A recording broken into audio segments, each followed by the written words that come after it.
সনাতন ধর্ম ধুয়ে মুছে সব পরিষ্কার সাফ হয়ে যাবে। মুর্শিদাবাদের বেলডাঙ্গায় বাবরি মসজিদ হবে, চলে যাবো মসজিদে। টিভি দেখছিলাম, হ্যাঁ ও মন্দিরে যাবো না। পড়েছি জবনের হাতে খানা খেতে হবে সাথে। কে লিখছেন? নজরুল ইসলাম। মনে রাখবে, নিজের ধর্মে মরণ ভালো, পরের ধর্ম নকল করা মোটে ভালো। তবে লোকে বদলাচ্ছে কেন? সনাতন ধর্ম অনেক নিয়ম, নিরামিষ খাও, মালা পরো, তিলক পরো, হরিনাম করো। অন্য ধর্মে কিচ্ছু করতে হবে না, আপনি সব খাবেন। সাপ, ব্যাং, গরু, ছাগল, টিকটি, গিরগিটি, মহিষ, ইঁদুর, সাপ, ছুঁচো, বিড়াল, তুমি সব খাবে। আমাদের ধর্মটাও পালন করবে। শোনো, যে ধর্ম তোমাকে ত্যাগ করা বাদ দিয়ে ভোগ করতে শেখায় তাকে ধর্ম বলে নাকি? কাকে ধর্ম বলে? যা আমাকে ধারণ করে রাখবে। পশুর প্রতি, প্রাণীর প্রতি যা আমাকে হিংসাবৃত্তি তৈরি করে, যা আমার মনকে ক্রোধান্বিত করে, তাকে আমি ধর্ম বলেই স্বীকারই করি না। যা ধর্ম তোমার অন্তর থেকে, যে বিষয় তোমার অন্তর থেকে দয়া কেড়ে নেবে, যা তোমার অন্তর থেকে মায়া কেড়ে নেবে, যা তোমার অন্তর থেকে ভালোবাসা কেড়ে নেবে, সে ধর্ম কিসের ধর্ম? সে কোনো ধর্ম নয়। যে ধর্ম, একটা কথা মনে রাখবে, মসজিদে যেতে গেলে মুসলমান হতেই হয়, মন্দিরে যেতে গেলে হিন্দু হওয়ার দরকার নেই, সবাই যেতে পারে। এটাই তো আমাদের শ্রেষ্ঠত্ব। পৃথিবীতে যত ধর্ম আছে, যত সম্প্রদায়, যত মানুষকে আপনারা দেখছেন, সকলে সনাতনী হয়েই জন্ম নিয়েছে। এখানে আসার পরে ভাগ করে নিয়েছি, আমি খ্রিস্টান, তুমি মুসলমান, তুমি জৈন, তুমি বৌদ্ধ। জন্ম আমাদের সনাতনী হয়ে। হ্যাঁ, কেন? এই বিশ্ব ব্রহ্মাণ্ডকে কি বলে বলুন? এক কথায় কি বলে? ব্রহ্মাণ্ড। হিন্দিতেও ব্রহ্মাণ্ড বলে, ইংরেজিতে তারা ভালো করে উচ্চারণ না করে বলে ব্রহ্মাণ্ড। কেন? ব্রহ্মার রচনা করা এই জগৎটাকে ব্রহ্মাণ্ড বলা। আচ্ছা, কেউ কি বলে আল্লাহ, মানে আল্লাহ তৈরি করে বলে? খ্রিস্টান যিশু বানিয়েছে, কেন বলবেন না? বলো। ভারতবর্ষের নদ নদীগুলোর নাম পড়েছেন তো? গঙ্গা, যমুনা, সরস্বতী, নর্মদা, সিন্ধু, কাবেরী, ব্রহ্মপুত্র আছে তো? পুরাণ থেকে ইতিহাস নদীগুলোর নাম বলা আছে। এরকম নাম পেয়েছেন নাকি? রোকেয়া, রিজিয়া, সুলতানা, রুকসানা, আমেনা, মুমতাজ আছে? নেই, নেই, থাকবেও না। রাখবেন, চেষ্টা করে ধর্মের প্রদীপটার সলতের বাতিটা কমিয়ে দেওয়া যায়, নিভিয়ে দেওয়া যায়। ধর্মের বাতিটা ধীরে জ্বলে কিন্তু নিভে যায় না, অধর্মের বাতিটা দপ করে জ্বলে, চট করে নিভেও যায়। এই হরিনামটা বাঁচিয়ে রাখতে হবে। হরিনাম বুঝি না তো, মানুষকে জানোয়ার বললে রেগে যাচ্ছে, সিংহ বললে খুশি হচ্ছে। আরে মানুষ রে, মানুষ জন্মদিন পালন করে মোমবাতি নিভিয়ে, মৃত্যুদিন পালন করে মোমবাতি জ্বালিয়ে। আহা, এ কেমন সমাজ? হ্যাঁ, মনে রাখবেন, দুধের দাম যদি 40 টাকা কিলো হয় না, দুধ সবার সামনে বসেই খাওয়া যায়। মদের দাম যদি 4 লক্ষ টাকাও হয়, ওটা জঙ্গলে গিয়ে খেতে হয়। এটা ভালোর সঙ্গে মন্দের তফাৎ। হ্যাঁ, কিছু কিছু অসভ্য বাঙালি আছে, তারা বিয়ে করে নতুন বউ নিয়ে ইস্কন চলে গেছে ঘুরতে। বিকেলবেলা ইস্কনের বাইরে খিচুড়ি দেওয়া হয়। আমার গুরুবাড়িও নবদ্বীপ, নদীর এপারে প্রাচীন মায়া। হ্যাঁ, মাঝে মাঝে আমি ইস্কনে গেলে দেখি ওইখানে যে বাবাজি মহারাজ খিচুড়ি দিচ্ছেন, উনি তো ধরে রেখেছেন আগে হরে কৃষ্ণ বলো, ও আবার খিচুড়ি পাওয়ার লোভে নিজে হরে কৃষ্ণ। কি শয়তান! ভালোবেসে বলে না, গোবিন্দভোগ চালের খিচুড়ি, ফুলকপি আলু দেওয়া, ওইটা খাবার জন্য বলতেছে হরে কৃষ্ণ। বাবাজি বলে আগে বল তারপরে হাত বাড়া। বলে বাবাজি আগে হাত বাড়িয়ে পরে বললে হবে না। মানে ঠিক করেছি, একবার খিচুড়ি পেয়ে গেলে আর বলবে না কি দাও শয়তান করছে। মানুষের কালী পুজো বেশি করে, মনসা পুজো বেশি করে, নিতাই গৌরকে ডাকে না, কৃষ্ণ পুজো করে না। কেন? কালী পূজায় মদ খাওয়া যায়, কৃষ্ণ পুজোয় তো বেশি মদ খাওয়া যাবে না। কালী পুজো যদি কেউ বাধা দেয়, কেন মদ খাচ্ছ, বলে মায়ের প্রসাদ খাচ্ছি। কাটান দেওয়ার জায়গা আছে। শিব পুজো করে গাঁজা খায়, শিব গাঁজা খেয়েছিল? তুমি লোককে বললে শিব গাঁজা খেয়েছে, আমি খেয়েছি, তা শিব তো বিষও খেয়েছিল, খাও। শোনো, শিব কোনোদিন শ্মশানে থাকে না গো। এ ভুল বার্তা মানুষের মধ্যে প্রচার করো না। লোকে বলে শিব নাকি শ্মশানে আছে। না না না, শিব শ্মশানে নেই, শিবের মধ্যে শ্মশানটা আছে। শিবের অন্তরটা শ্মশানের মতো নির্মল। বেঁচে থাকতে থাকতে কেউ শ্মশানে যায় কি? মরে যাওয়ার পরে যায়। হিংসে নেই, রাগ নেই, মারামারি নেই, তুমিও মরা আমিও মরা, আমাদের জায়গা শ্মশান। শিব বলে তোমার অন্তরটা যেদিন ওই শ্মশানের মতো অহংকার শূন্য হবে, তুমি আমায় পাবে, না হলে পাবে কি করে? এত সহজ। ভক্তমণ্ডলী মায়েরা, এই যে মায়েরা দাঁড়িয়ে আছে, নামা বলি দাঁড়ান, ছটফট করবেন না। ভিক্ষার কথা বললেই দেখি লোকেরা লুঙ্গি নিয়ে জায়গাটা রাখ, বাইর থেকে আসে, এই সবের দরকার নেই, বস। এরা কারো কাছ থেকে ছাড়িয়ে নেবে না, এ তো কালী পুজোর চাঁদা না, হরিনামের ভিক্ষা। মায়েরা যাচ্ছে এই হরিবাসরকে ধরে রাখবার জন্য, ভিক্ষা করার জন্য। হ্যাঁ, আপনারা যেমন ভাবে পারবেন মায়েদের ভিক্ষার ঝুলিতে আপনারা দান করবেন। মায়েরা সকলের সন্নিকটে যাবেন, যে যেমন পারবেন, কার কাছে কাছে কোনো জোর নেই, ভালোবাসার দান। তবে আমি এইটুকু বলবো, হরিনামটা বাঁচিয়ে রাখবেন, কেননা বিশেষ করে দক্ষিণ 24 পরগনার যে অবস্থা, আমি সেই পরিপ্রেক্ষিতে দাঁড়িয়ে বললাম, হরিনাম যদি বেঁচে না থাকে, সনাতনী হিন্দুরা কিন্তু এক হওয়ার জায়গা আর পাবে না, জায়গাটা নষ্ট হয়ে যাবে।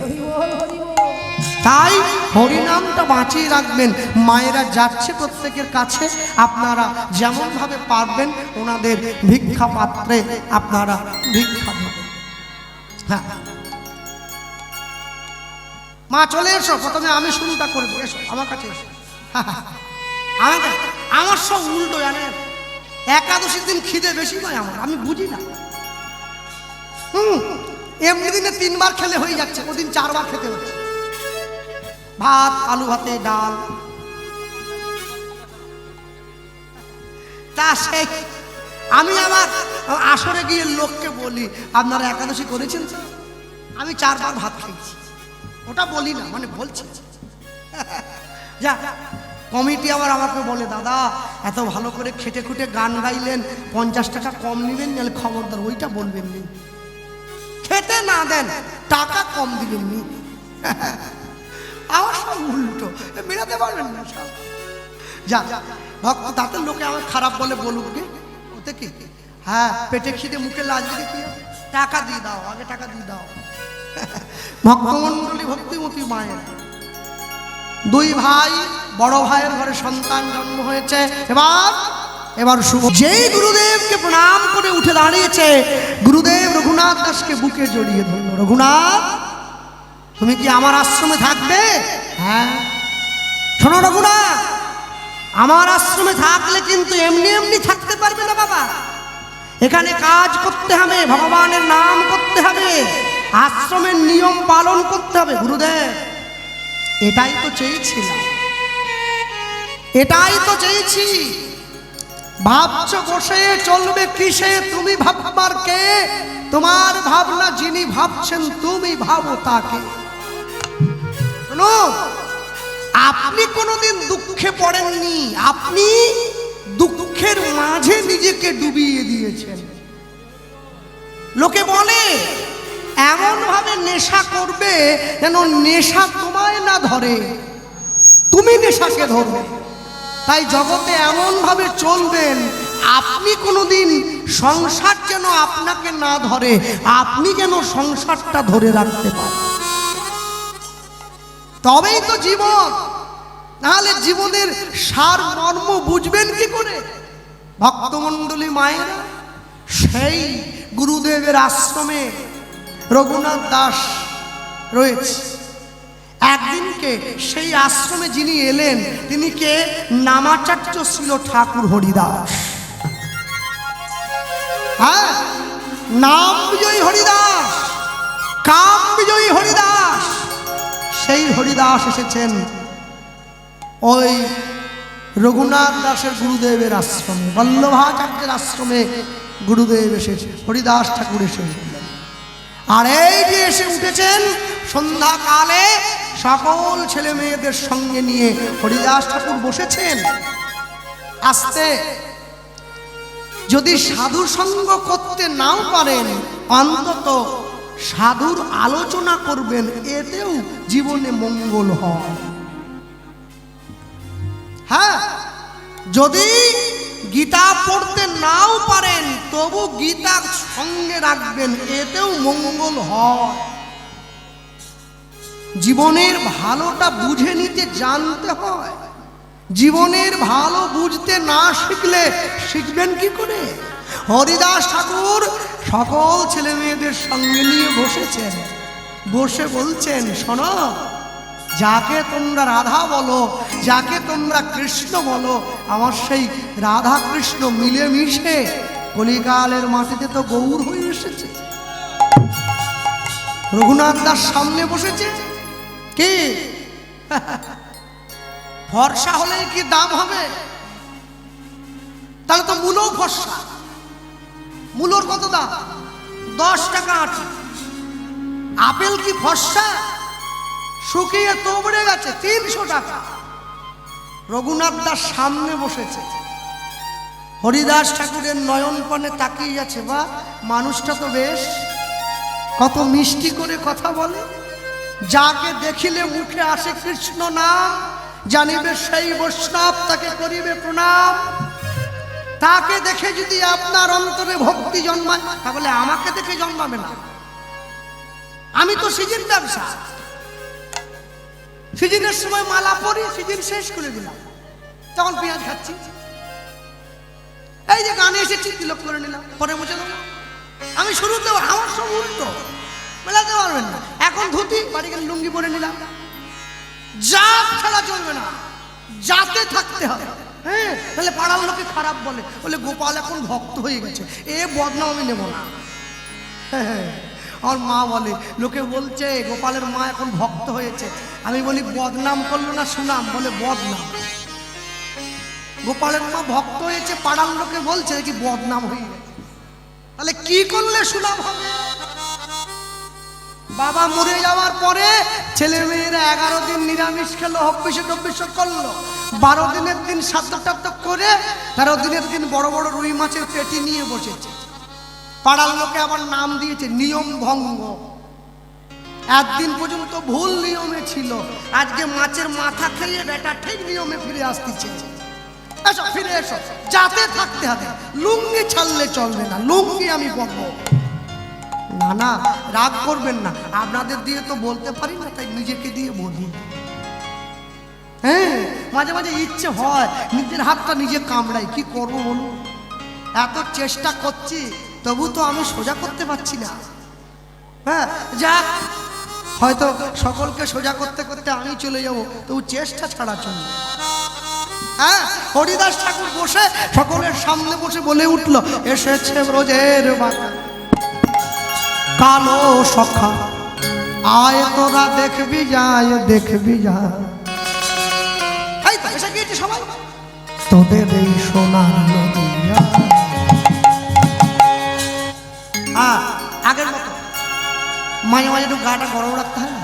বাবা না, তালি দাও। এসেছে এসেছে ব্রজের বাঁকা কালো সখা, আয় তোরা দেখবি যায়, দেখবি যায়, তোদের সোনার নদিয়া। হরি হরি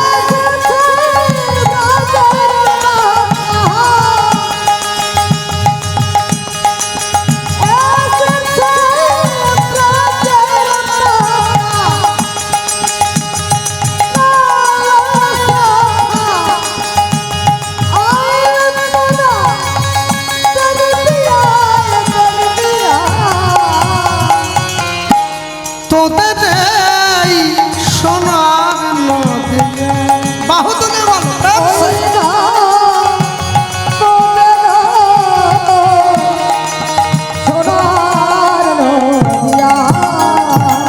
তার রং ফিরেছে ঢং ফিরেছে রং ফিরেছে ঢং ফিরেছে কালো এখন চেনা দায় বাহু তুলে হরে হরে মা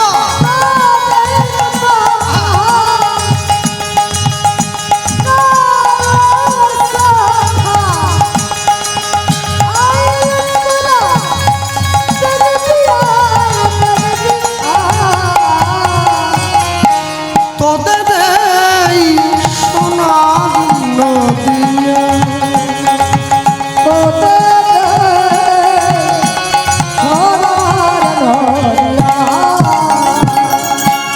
তার কালো বরণ নাই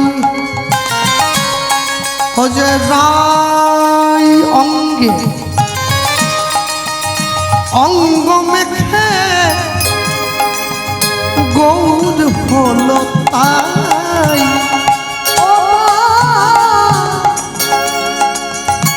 অঙ্গ মেখে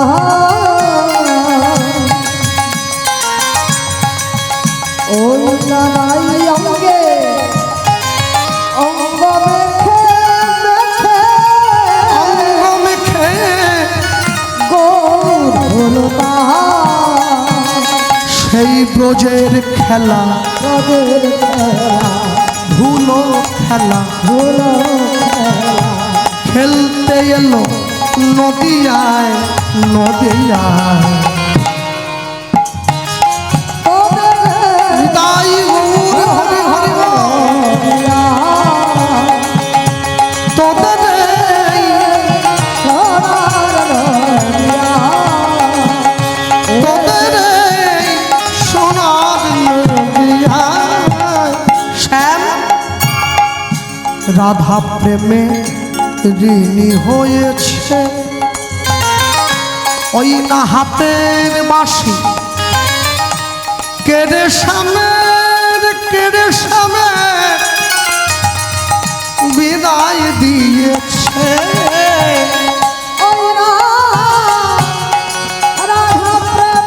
বাহু তুলে বলো প্রেম সে হরি হরি হাতের বাসি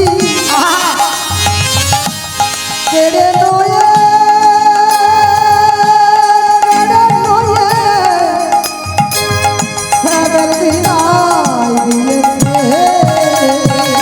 এবার বাঁশি নাই আর সাধবে কিসে ওই না হাত তুলে তাই গুণ গায় প্রেম গায় তোদের এই সোনার নদী হরি হরি বল হরি বল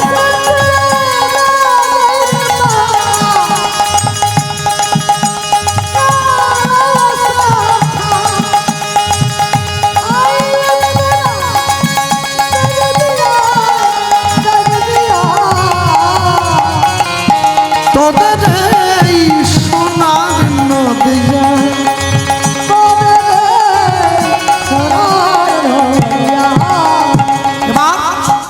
দাস বিশ্বরূপে কয় এমন হয় কি নাই আর হয়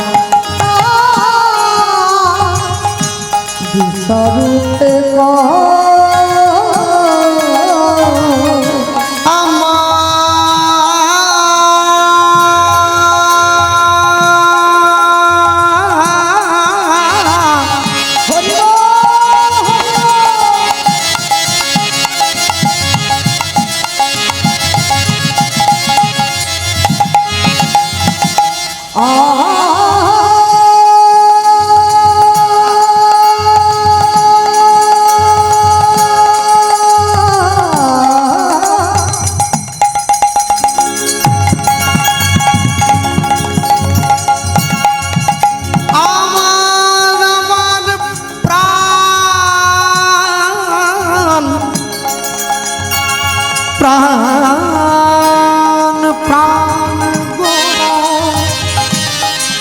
আমার প্রাণ গোরা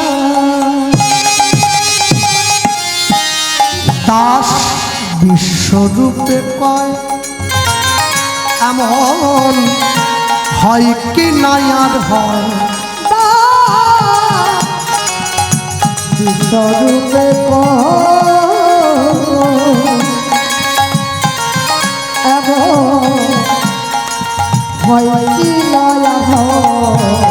ওই না সময় বুঝে ওই চরণে সব সঁপে দিতে হয় ওই না সময় বুঝে ওই চরণে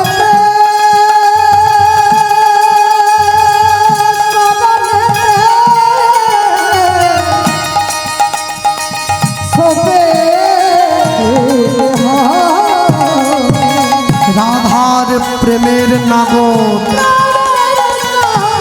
রসের সাগর প্রেম বিলাতে নদিয়ায় কে ধরা তোদের এই সোনার নদিয়ায় অনুধ্বনি হরি হরি বল।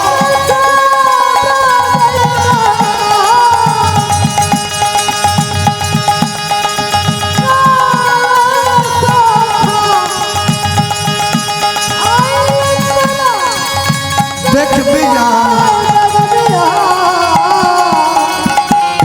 তোদের এই সোনার নদিয়ায়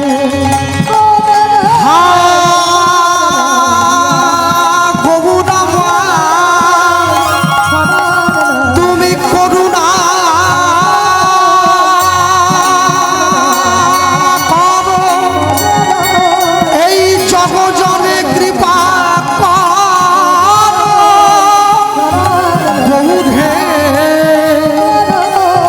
করুণা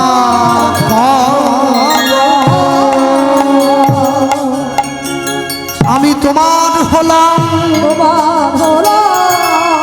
আমি তোমার হলাম আমি তোমার হলাম আমি তোমার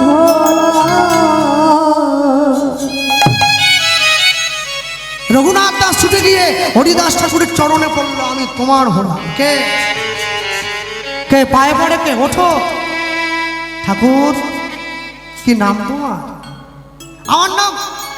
আমার নাম রঘুনাথ তোমার নামটা আমার নাম হরিদাস ও এই জগতে আমরা সকলে মায়ার দাস গাড়ি বাড়ির দাস টাকা পয়সার দাস তুমি কিনা হরিদাস বাহ ভালো লাগলো ঠাকুর এই যে তুমি যে গোটা গায়ে সব দাগগুলো দিয়েছো এগুলো কি বলে গো এ বাবা এই তুই এইটুকু ছেলে তোর এখন থেকে এইসব বলো না বলো না বলো না আমি তো কোনো খারাপ জিনিস জানতে চাইনি ভালোটা জানতে চেয়েছি হরিদাস ঠাকুর বলছেন মাতৃগর্ভের মধ্যে আমরা কেমন করে থাকি জানিস এই দেখ ওপরের দিকে পা দিয়ে নিচের দিকে মাথাটা দিয়ে ঠিক এইভাবে ছিলাম তো এই তিলক যখন দেই একে স্বরূপ বলে রে এখন এই তিলকটা সেবা করি না আমাকে মনে করায় এই মাতৃগর্ভের যন্ত্রণা যেন আমাকে সইতে আর না হয় ঠাকুর ঠাকুর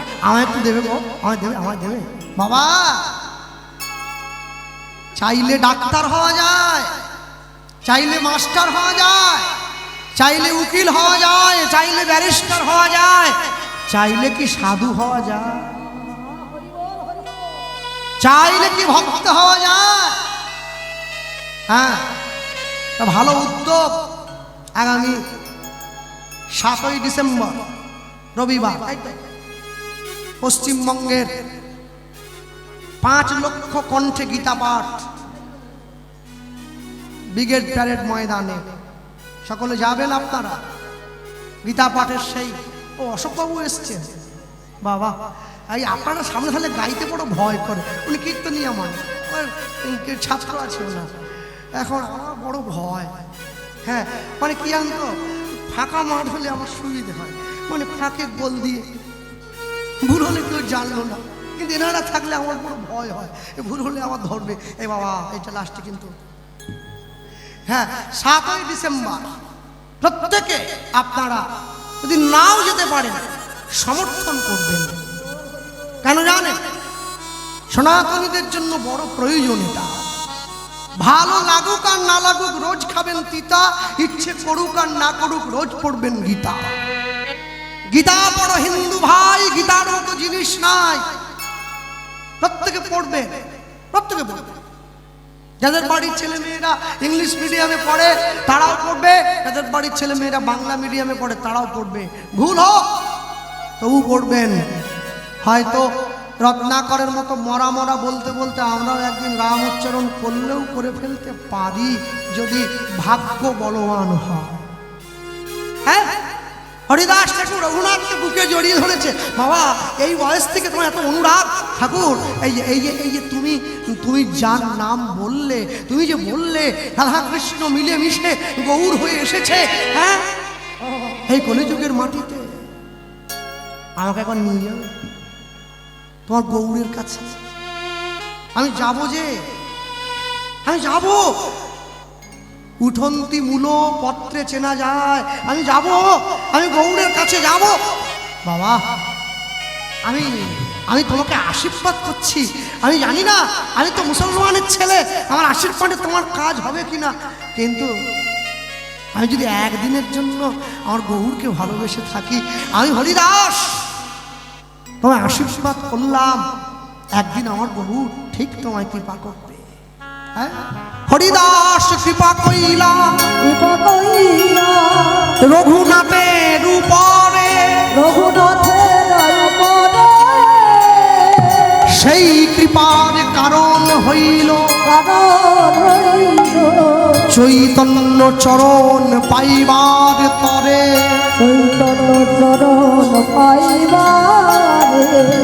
এবার যার সদ গুণে গোসাই রঘুনাথ দাস, চৈতন্য জন্মাইল ভক্তি, জন্মিল বিশ্বাস। এবার সাধু সঙ্গ, সাধু সঙ্গ সর্বশাস্ত্রে কয়, লব মাত্র সাধু সঙ্গ, কৃষ্ণ ভক্তি প্রেম, কৃষ্ণ ভক্তি।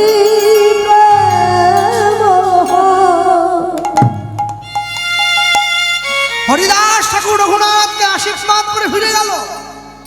সঠিক জায়গায় সঠিক মাটিতে বীজটা পুঁতে দিয়েছেন হরিদাস ঠাকুর, সেই বীজ থেকে এবারে গাছ হচ্ছে। যায়নি তাই কৃষ্ণবাবুর কীর্তন শুনে ইউটিউবে গত সপ্তাহে নবদ্বীপে গিয়ে দীক্ষা নিয়ে এলাম, কিছুই হলো নি।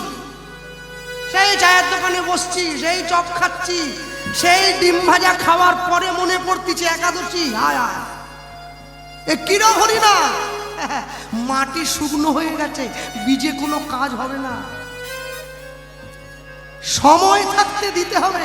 যখন তোমার যৌবন, তখন তোমার এক মন, তখন করো গোবিন্দ ভজন। হরি বল, হরি বল। হ্যাঁ, বৃদ্ধ বয়সে তুমি নানা রোগ ব্যাধিতে হয়ে রবে অচেতন, তখন তুমি বুঝবে ভবে আসা অকারণ। হ্যাঁ, নবদ্বীপে একজন সাধু ছিলেন জানেন, যার নাম তিনকড়ি গোস্বামী মহারাজ। তাকে অনেকে বলতেন চট বাবা। তিনি একটা চট করতেন, একটা গায়ে দিতেন। অনেক শিষ্য ছিল তার। তিনি একদিনকে এক শিষ্যকে ডেকে বললেন, হ্যাঁ রে এই 1 কিলো জিলাপি আনতে পারিস? শিষ্য বলে, গুরুদেব জিলাপি দিয়ে কি করবেন? বলে, এই মনটা কদিন থেকে বড় জিলাপি জিলাপি করছে রে, 1 কিলো নিয়ে আয় না। শিষ্য, গুরুদেব নিজে মুখে বলেছে, কোনোদিন বলে না, দিলেও খায় না, আজ নিজে মুখে বলেছে। শিষ্য একবারে ছুটে গিয়ে দোকানদারকে দিয়ে ভালো করে ভাজিয়ে, এই 1 কিলো জিলিপি দাও গো, আমার গুরুদেব বলেছে। একদম সরু সরু জিলিপি এনে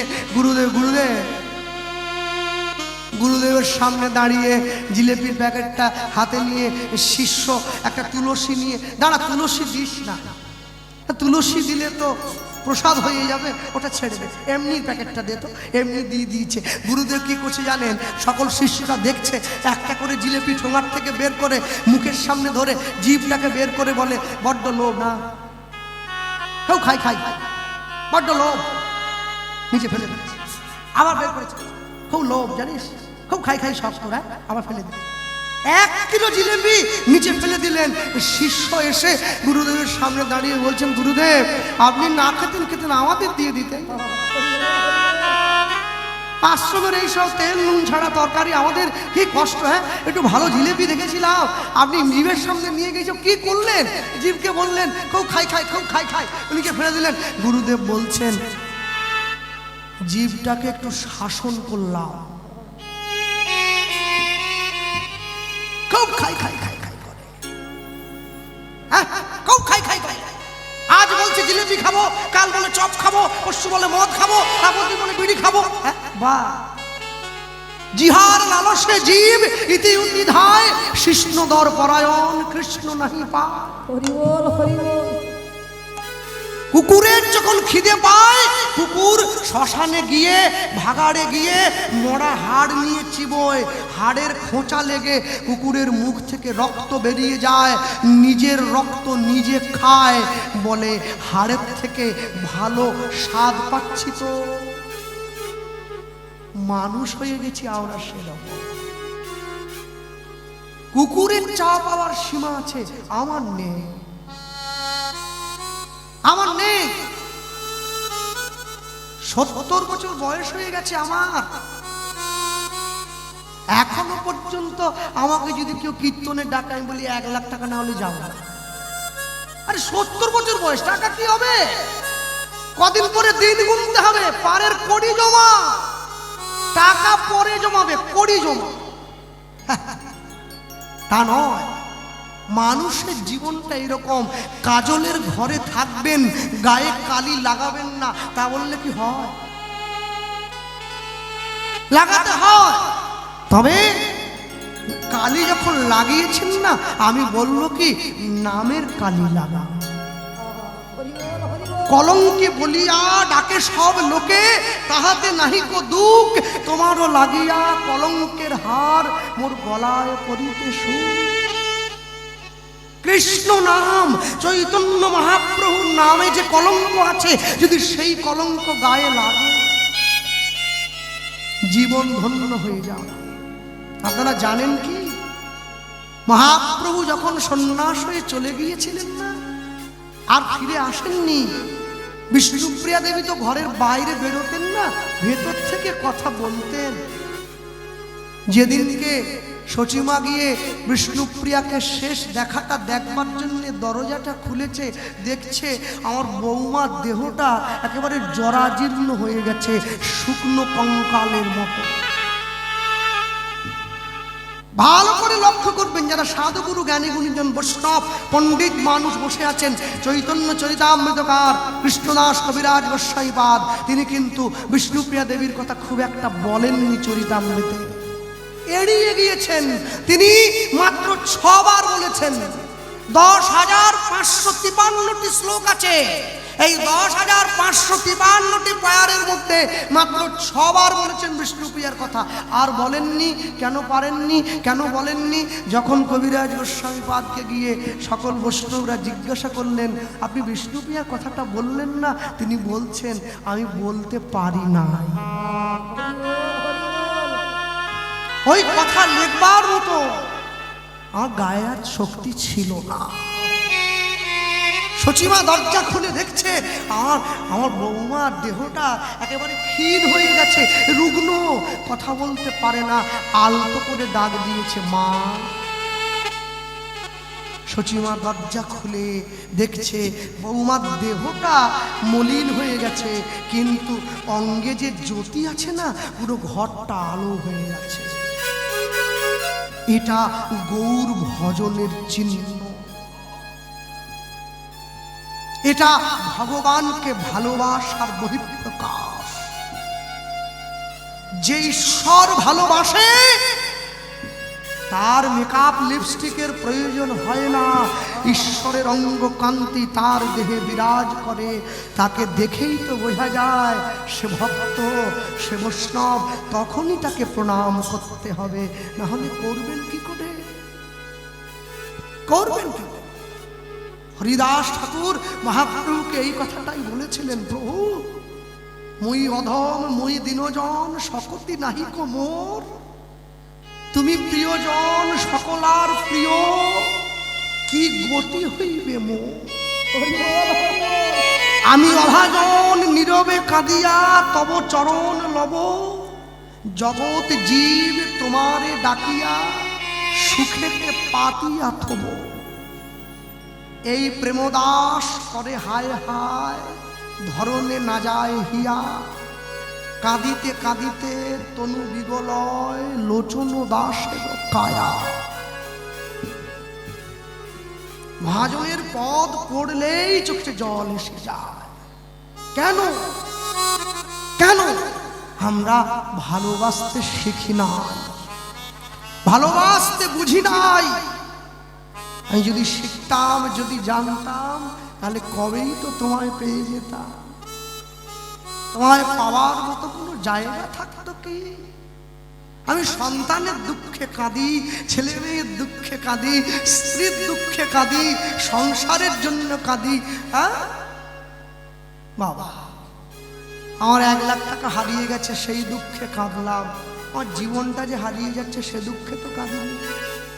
আমার গোনা দিন যে ফুরিয়ে যাচ্ছে সে দুঃখে তো কাঁদিনি। আমি যে 1 পা 2 পা করে মৃত্যুর সামনে এগিয়ে যাচ্ছি, আমি তো সেই দুঃখে চোখের জল ফেলিনি।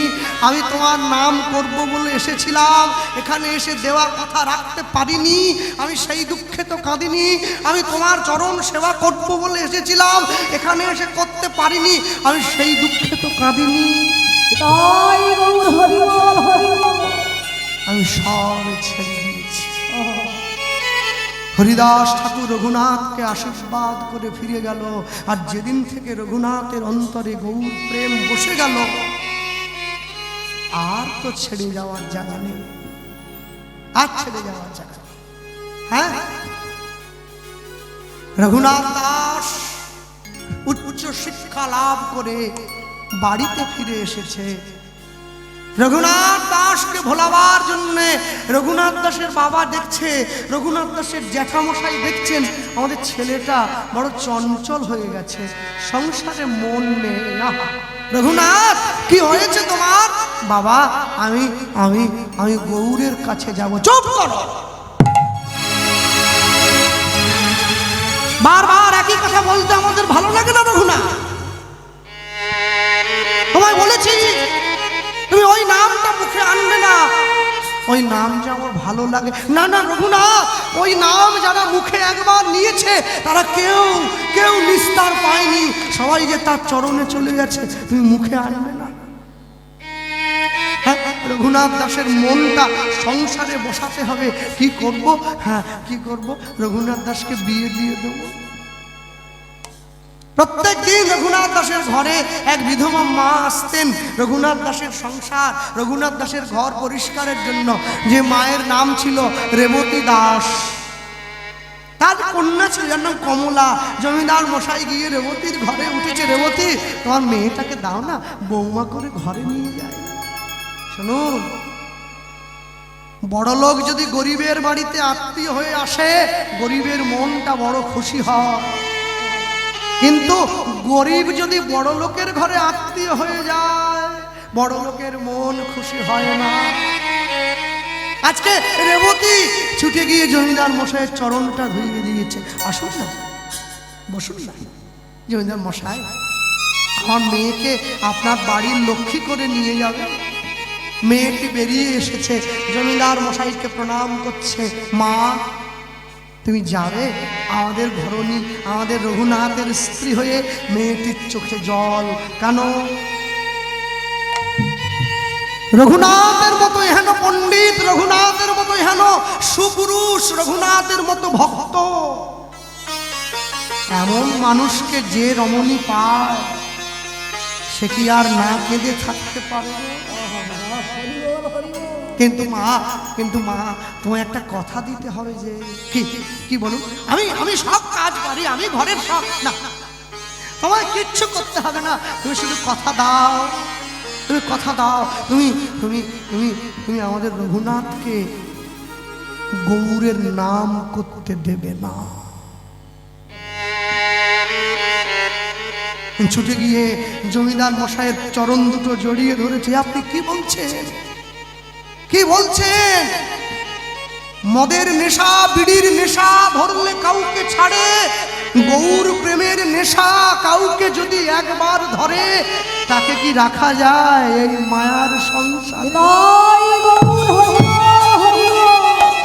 কে পৃথিবীতে কোনো শক্তি নেই যে রঘুনাথকে সংসারে বেঁধে রাখতে পারে।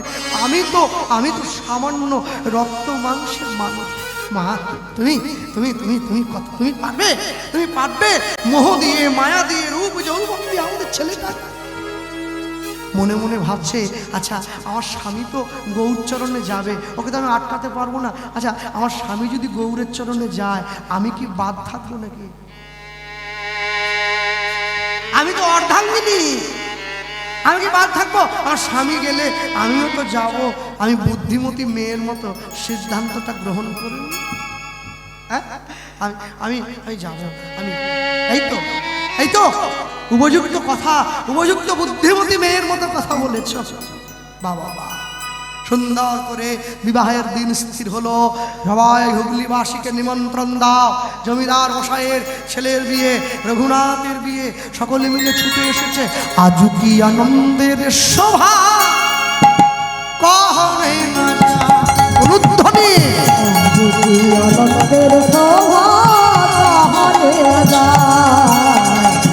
আজ কি আনন্দের শোভা কহনে না যায়, আজ কি আনন্দের রঘুনাথের বিবাহেতে গ্রামবাসী যায়,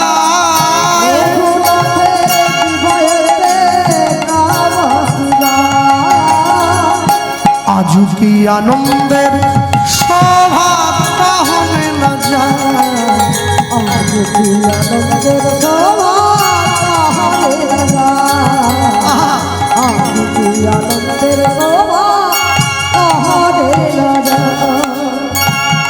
সপ্ত গ্রামের বাসী আদি যত নর নারী,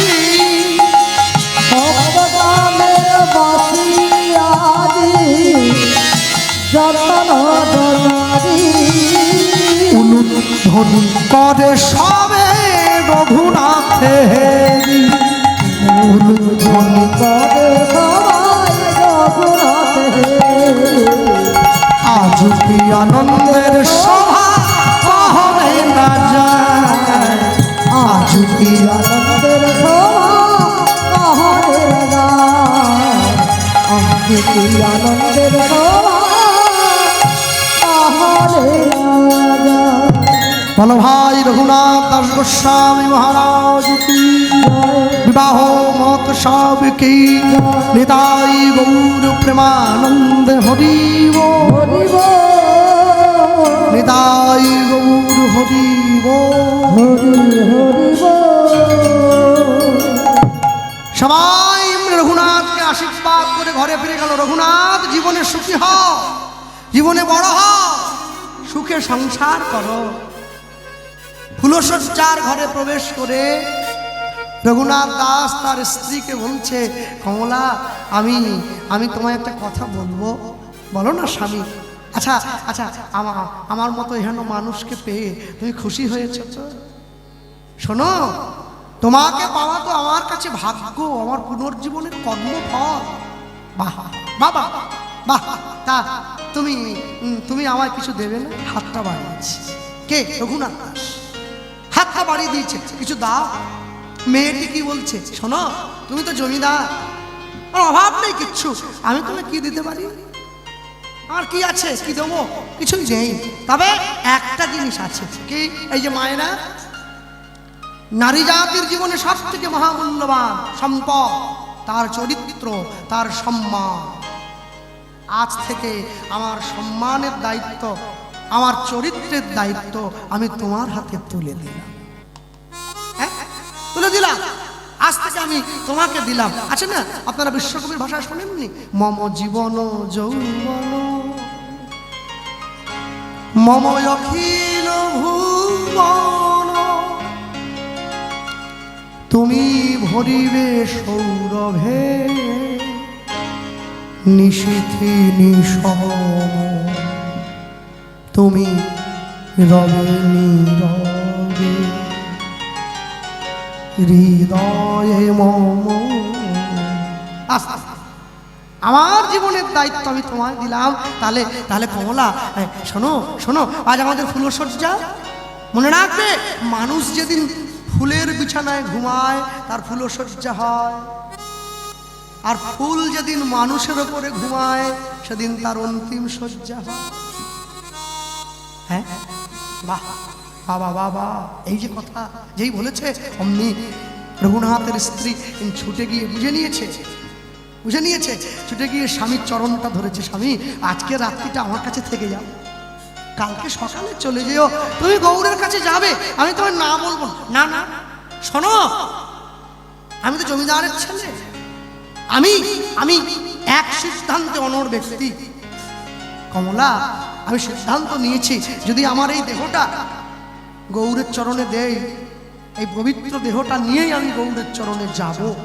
আর যদি আমি না যাই, আজ রাত্রি তোমার কাছে থাকলে এই দেহটা তোমার সেবায় দিতে হবে, এই দেহটা উচ্ছিষ্ট হয়ে যাবে, আর আমি গৌরের কাছে যাব না, সারা জীবন আমি সংসারেই থাকবো।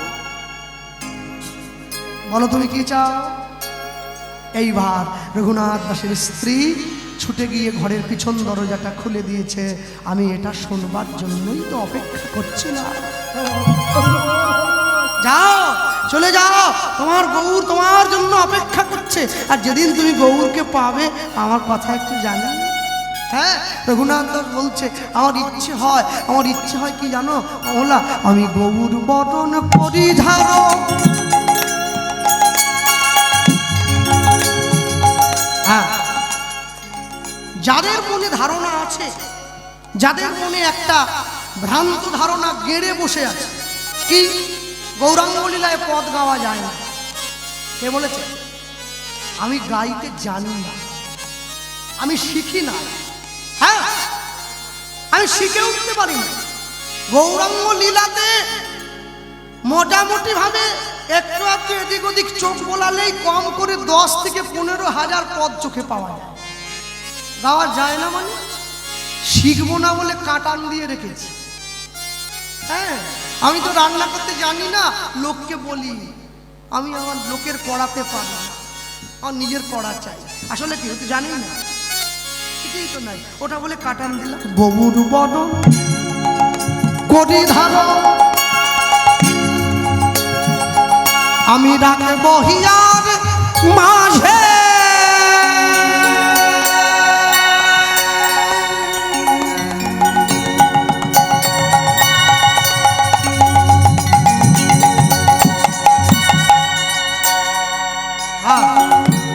এই যে পদটা গাইছি, এই পদটা আমাকে যিনি সাজিয়ে দিয়েছেন সুন্দর করে, এই মানুষটা, আর যিনি সুরটা দেখিয়েছেন এই মানুষ। হ্যাঁ, ইনি আমার গুরুদেব, এনার কাছে আমি কীর্তন শিখি। হ্যাঁ, এনার সাজিয়ে দাও, এত সুন্দর একদম কথার সঙ্গে সুর সাজিয়ে দিয়েছে। গৌর বরণ পরিধারণ আমি রাখব হিয়ার মাঝে,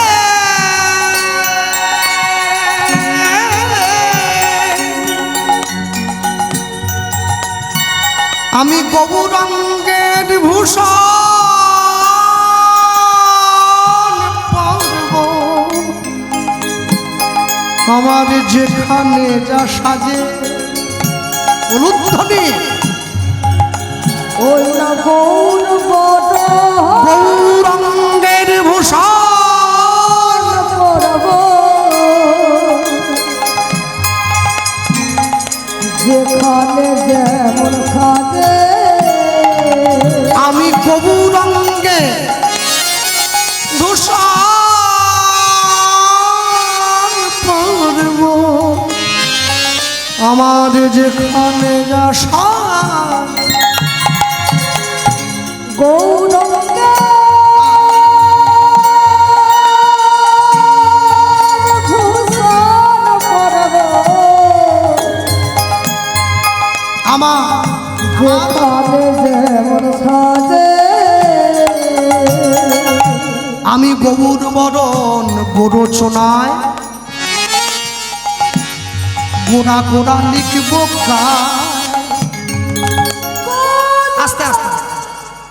সাতী নক্ষত্রে বৃষ্টি হলে সেই বৃষ্টির জল হাতির মাথায় পড়লে গজমতির জন্ম হয়, সেই বৃষ্টির জল সাপের মাথায় পড়লে মণি সৃষ্টি হয়, সেই বৃষ্টির জল বাঁশের মধ্যে পড়লে বংশমোচনের জন্ম হয়, সেই বৃষ্টির জল হরিণের নাভিতে পড়লে কস্তুরীর জন্ম হয়, সেই বৃষ্টির জল ঝিনুকের মধ্যে পড়লে মুক্ত সৃষ্টি হয়, সেই বৃষ্টির জল পদ্মের মধ্যে পড়লে পদ্ম মধুর জন্ম হয়, সেই বৃষ্টির জল গরুর শিঙে পড়লে গোরচনার জন্ম হয়। সেই গোরচনা দিয়ে লিখব গৌর বরণ গোরচনায়। আমি জমিদার, জমিদারের শখ থাকবে বড় বড় শখ, আমার গৌরকে নিয়ে শখ আছে।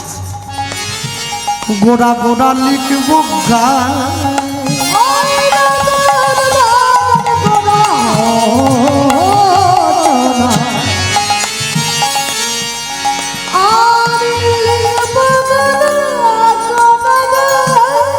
এবার আমি গৌর বলে আমি গৌর বলে ভেসে যাব ভেসে যাব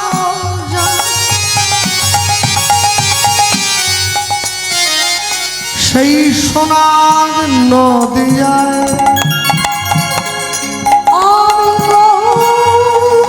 ধ্বনি হরি হরি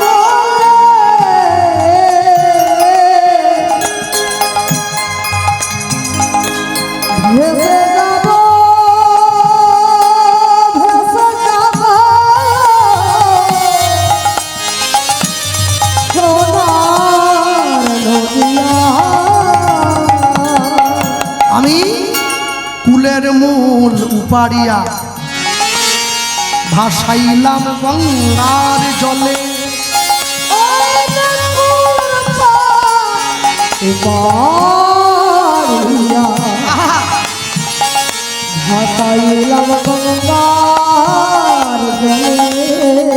আমি গৌর বলে জীবন যৌবন সমর্পিব চরণ তলে আমি গৌর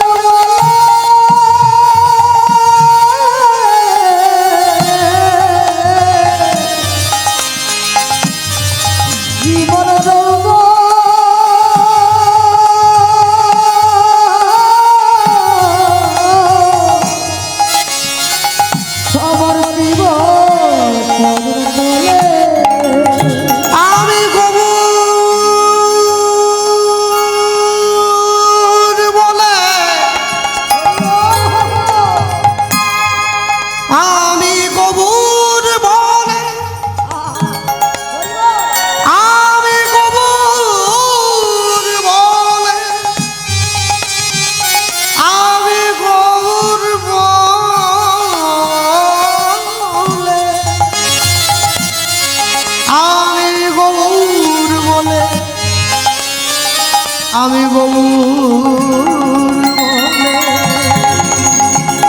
আমি গৌর বলে নদী জীবন যৌবন ভাসাইব চরণ তলে। আমার আর কি আছে আমি আর কি বা দেব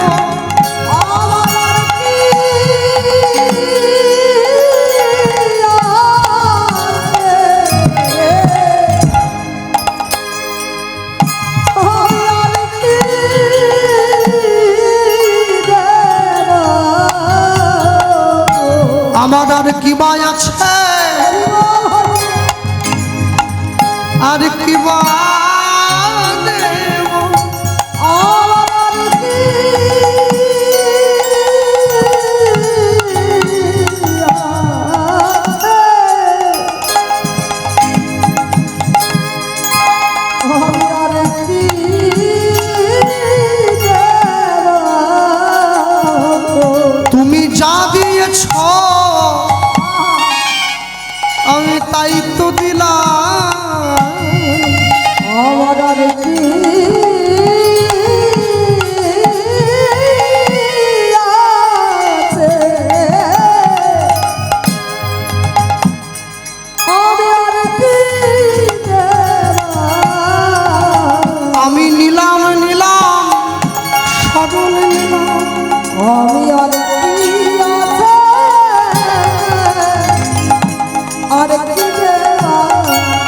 না গৌর তোমার হলাম বলে আমার আর কি আছে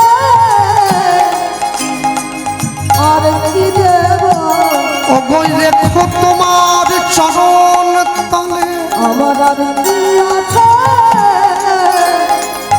আর কি দেব আমার তোমায় দেওয়ার মতো আর কিছু যে নাই আমার আর কি আছে আর কি দেব আমি নিলাম নিলাম শরণ নিলাম আমার আর কি আছে আর কি দেব আমি নিলাম নিলাম শরণ নিলাম হরিব আর কি দেব আমি নিলাম নিলাম শরণ নিলাম আর কি আছে আর কি দেব আমি নিলাম নিলাম শরণ নিলাম আমি গৌর বলে জীবন যৌবন ভাসাইব সপিব চরণ তলে নিতাই গৌর হরিব আমার জীবন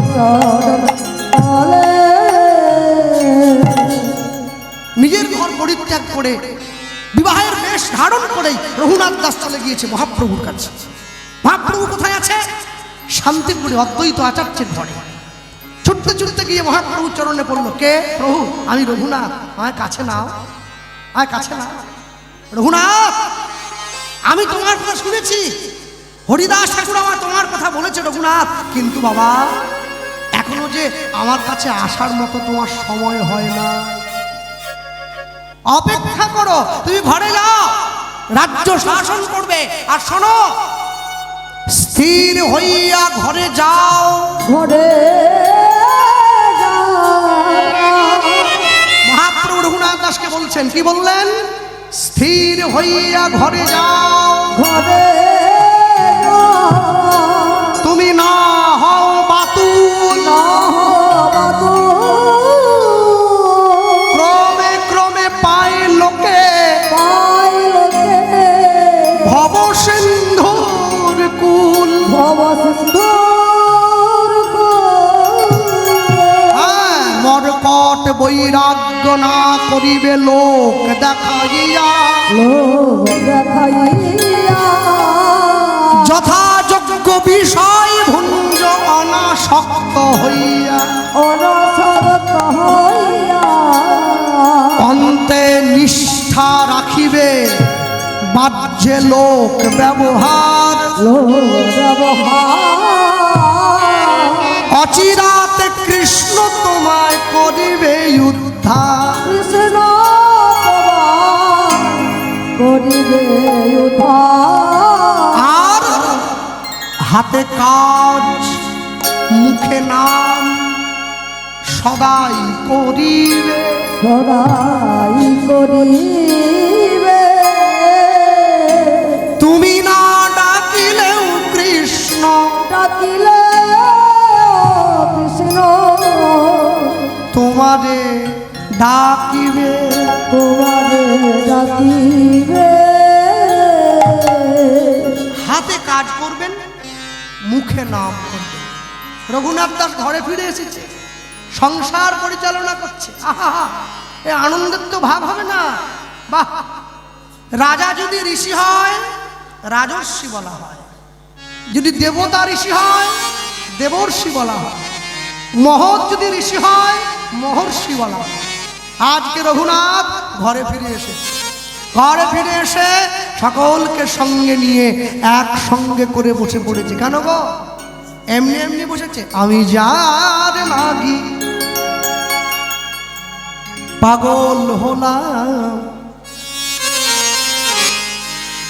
তারে পেলাম কই, তারে পেলাম কই, তারে পেলাম কই। যার লাগি পাগল হলাম, তারে পেলাম কই,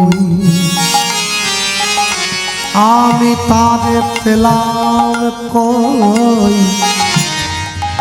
তাদের পেলাম কই। অনুধ্বনি আমি যার আগে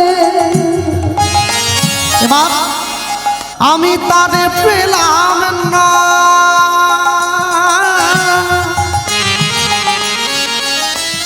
পেলাম না,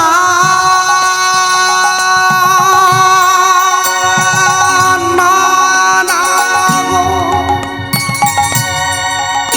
আমি তাদের পেলাম না, আমি তাদের পেলাম না, আমি তাদের পেলাম না।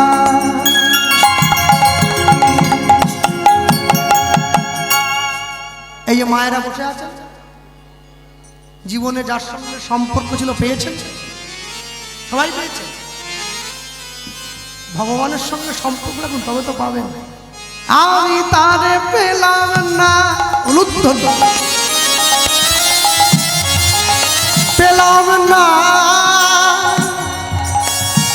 আমি তাদের পেলাম না, তাদের পেলাম না, তাদের পেলাম না, তাদের পেলাম কই, তাদের পেলাম কই, তাদের পেলাম কই, তাদের পেলাম কই। ব্রহ্মা পাগল, শিব পাগল, আর পাগল ইন্দ্র, যার লাগিয়া হলাম পাগল, সে যে আমার প্রাণ গৌরাঙ্গ।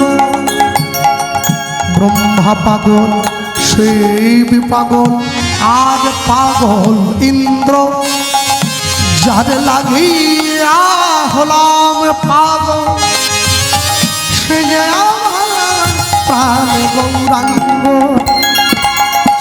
তাদের পেলাম কই, তাদের পেলাম কই, তাদের পেলাম না,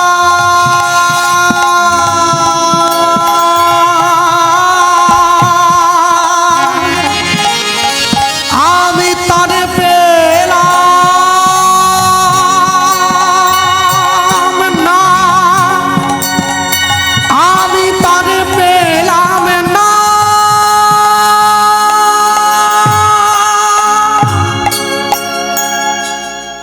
পেলাম না,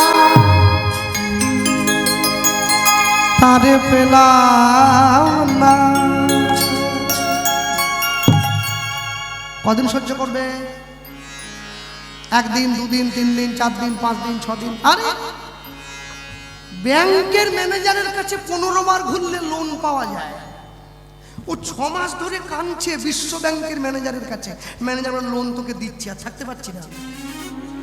কত লোন লাগবে? টাকা মরে যায়, মরে যাক, ও কিস্তি আমি শোধ করবো।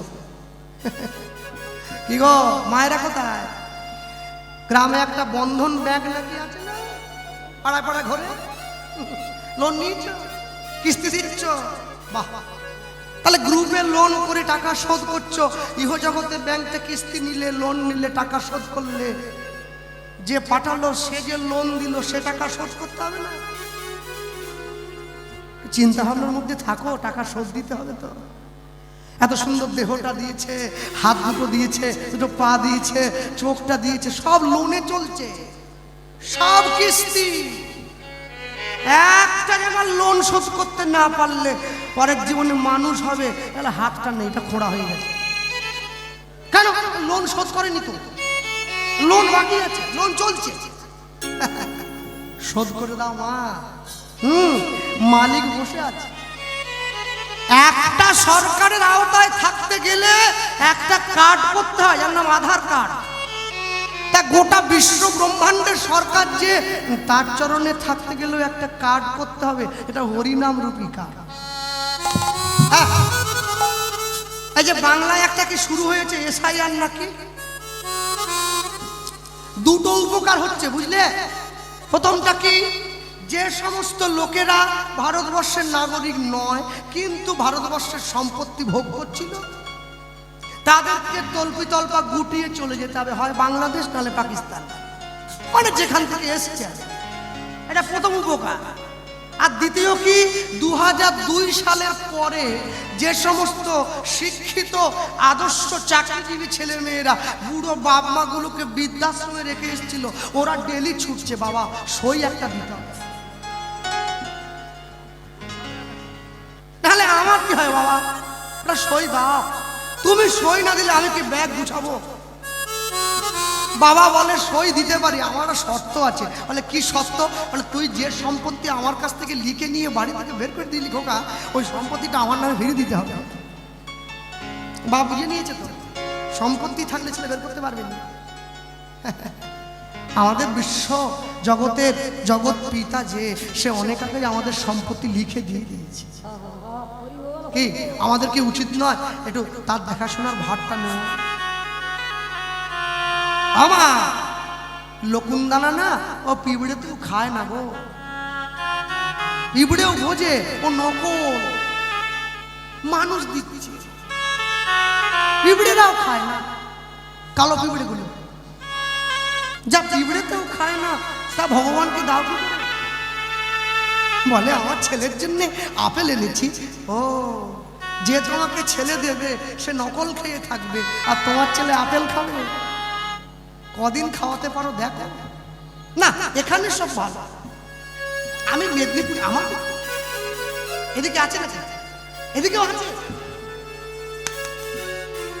শেষ হয়ে গেছে, শেষ। যাক, ভগবানকে ভালোবাসো নিজের মতো করে। রঘুনাথ দাস ঘরে ফিরে এসছে, রাতের অন্ধকারে স্বপ্ন দিচ্ছে কে? আমি, নিতাই চাঁদ। এই পাষণ্ড কোথাকার, তুই আমার কৃপা না নিয়ে গৌর পেতে চাইছিস? তুই কেমন রে? প্রভু কোথায় গেলে তোমায় পাবো? চলে আয় গঙ্গার পাড়ে, জায়গাটার নাম পানিহাটি, আমি রয়েছি তো। হ্যাঁ, বৃক্ষ তলে সূর্য সম পিণ্ডার উপরে বসিয়াছেন প্রভু যেন আজ কমল লোচন পরে। রঘুনাথ গিয়ে নিতাই চাঁদের চরণে পড়লো। নিতাই চাঁদ কি বলছে? ভালো হইল চোরা আইলি দিলি দর্শন, অনুধ্বনি ওরে ভালো হইল চোরা আইলি দিলি দর্শন, ওরে ভালো হইল চোরা আইলি দিলি দর্শন, ওরে আয় আয় চোরা তোরে দেব যে দণ্ডন, আয় আয় চোরা তোরে দেব যে দণ্ডন, ওরে আয় আয় চোরা তোরে দেব যে দণ্ডন, ওরে আয় আয় চোরা তোরে দেব যে দণ্ডন। শাস্তি পাবি তো, শাস্তি পেতে হবে। কি শাস্তি? দধি চিড়া ভক্ষণ করাইবি ভক্তগণে। হরি হরি বল। আজ শুনি আনন্দিত হইল দাস রঘুনাথের মনে, ওগো শুনি আনন্দিত হইল দাস রঘুনাথের মনে,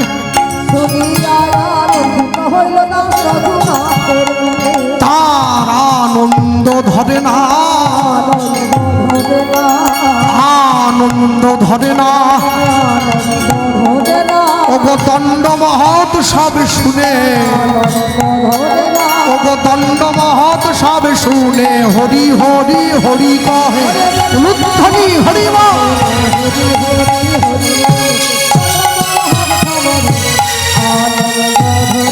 ওগো আনন্দ ধরে না, ওগো দধি চিড়া ভক্ষণ করাবি ভক্তগণে,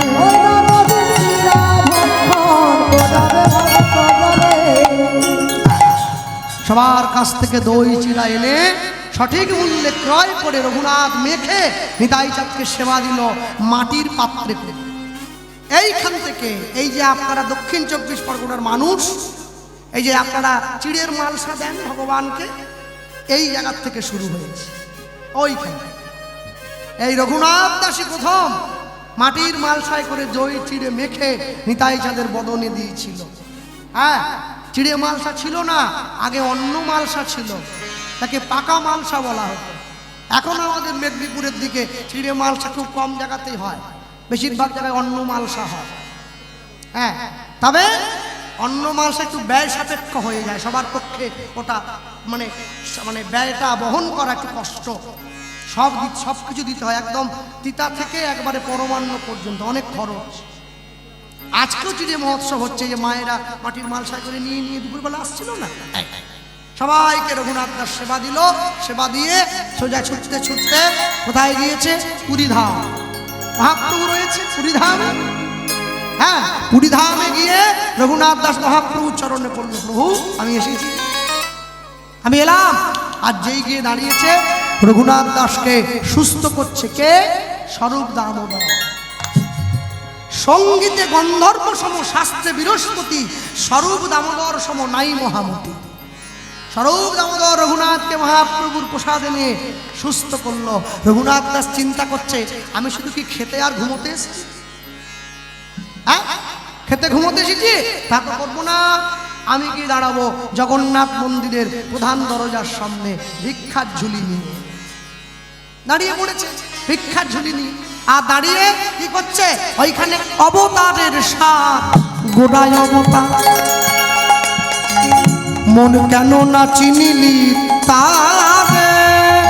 ওই নয় অবতারের সাথ, গোড়ায় অবতার, ওই না কেন না চিনি তারে। মন অবতারের সাথ, ওরে গোড়ায় অবতার, কেন না মন কেন না চিনিলি তারে। ওই নয় অবতারের সাথ, গোড়ায় অবতার। এটা দিচ্ছেন, জলের ব্যবস্থা রাখতে হবে কিন্তু, কারো পায়ে যেন না পড়ে প্রসাদ, সাবধান। একটা বালতিতে করে জল নিয়ে কাছে কাছে যাবে না হাত ধোয়ার জন্য, প্রসাদ পেয়ে চটে মুছে নেবে, পল্লব জুতো করে সেই চটের উপর দিয়ে হেঁটে চলে যাবে। হ্যাঁ, ওরে কেন না চিনিলি তারে। ওই নয় অবতারের সাথ, গোড়ায় অবতার, বাবা মন কেন না চিনি পারে। পরিনি রে বাস, গেল না পিয়াস। ওই করি গেল না পিয়া, আপন পরম ফেরে। উলুধ্বনি হরি হরি বল। আপন পরম ফেরে, কণ্টকের তরু সদাই সেবিলি। ওই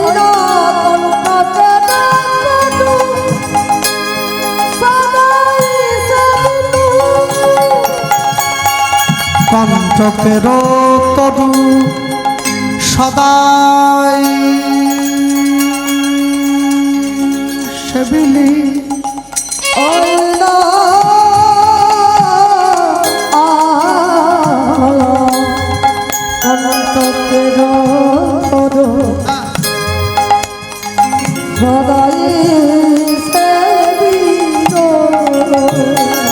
অমৃত পাইবার আসে, ওই না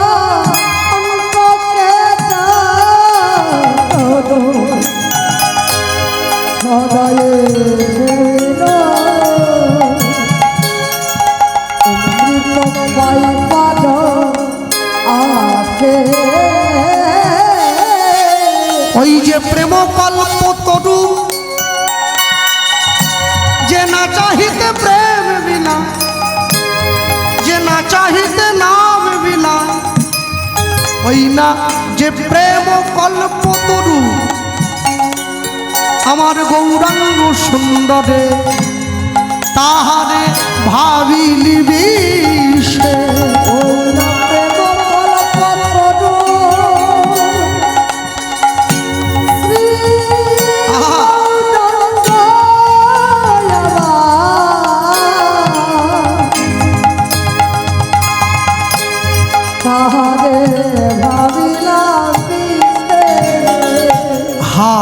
বলিয়া গলাতে পড়িলি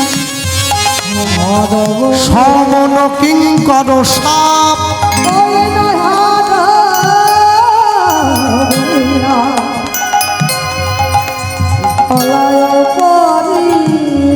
তাই এই যে পিছন দিকে আপনাকে বলছি, ওই যে মা বসে আছে, হ্যাঁ, রাত জেগে কীর্তন করে পয়সা জমিয়ে তারারহাট বাজারে গিয়ে স্যাকরা দোকানে সোনার হার কিনলাম পরব বলে, কিন্তু নিজের পয়সার কেনা হার পরে বাজারে বেরোতে ভয় হয়। যদি কোনো অপরাধীর হাতে পড়ে, চোর ছিনতাইয়ের হাতে পড়ে, তাহলে অন্ধকারে পড়ে যেতে পারবো না, হারের জন্য জীবনও চলে যেতে পারে। আবার আবার ভিড় জায়গায় যেতে পারি না, হার আবার ছিঁড়েও নিতে পারি। নিজের পয়সার কেনা হার পড়ে নিজে বেরোতে পারি না, মৃত্যুর ভয় আছে, মৃত্যুর ভয় আছে। কিন্তু কেউ যদি গৌরাঙ্গ নামের হার গলায় পরে,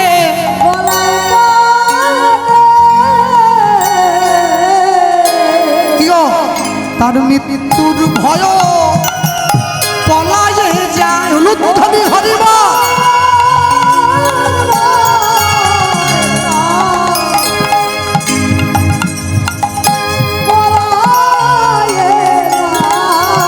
যেজন গৌরাঙ্গ নামের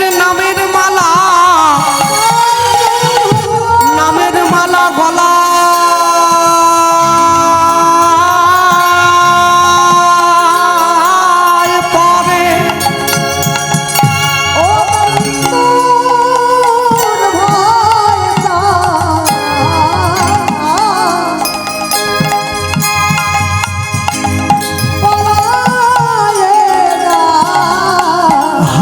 বলিয়া গলাতে পড়িলি সমন কিঙ্কর সাপ।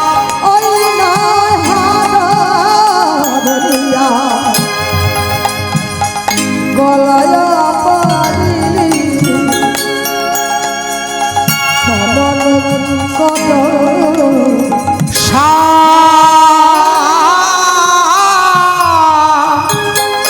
শীতল বলিয়া পোহালি পাইলি বজরতা।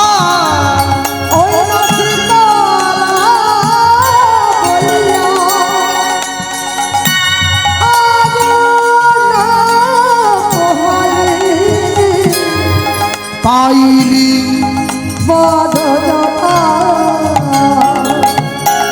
সংসার ভজিলি শ্রী গৌরাঙ্গ ভুলিলি।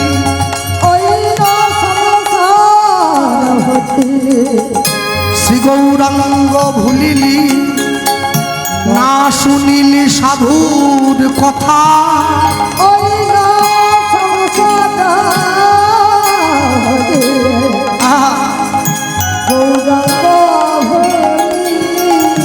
না শুনিলি সাধুর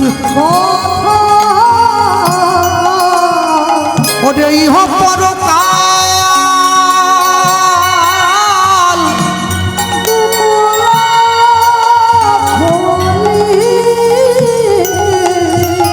খাইলি দাস লোচন মাথা।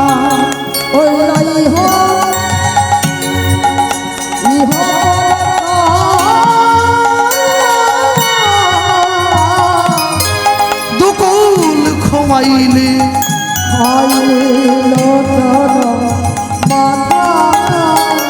মন তখন কেন চিনলি না রে।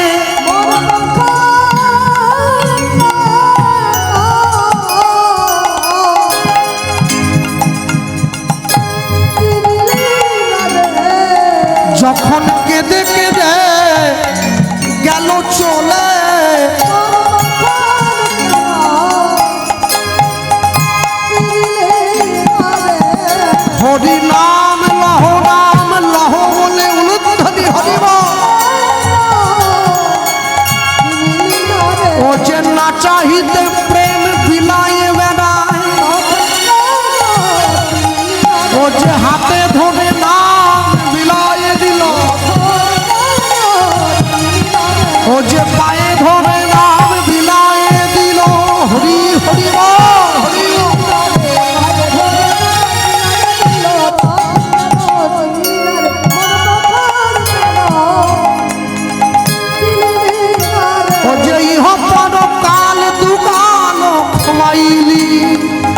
খাইন দাস লোচন মাথা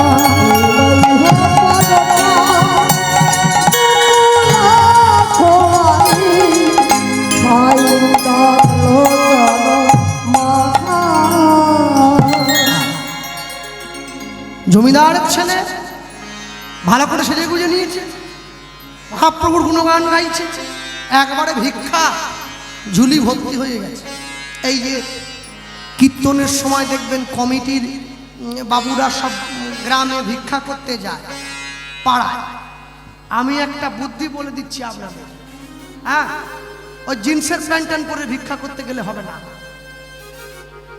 হরিনামের ভিক্ষা করতে যখন কালী পুজোর চাঁদা আদায় করবেন তখন একবারে জিন্সের প্যান্ট পরবেন, কারণ হরিনামে ভিক্ষা করতে পাড়ায় যাচ্ছেন না, কিচ্ছু না।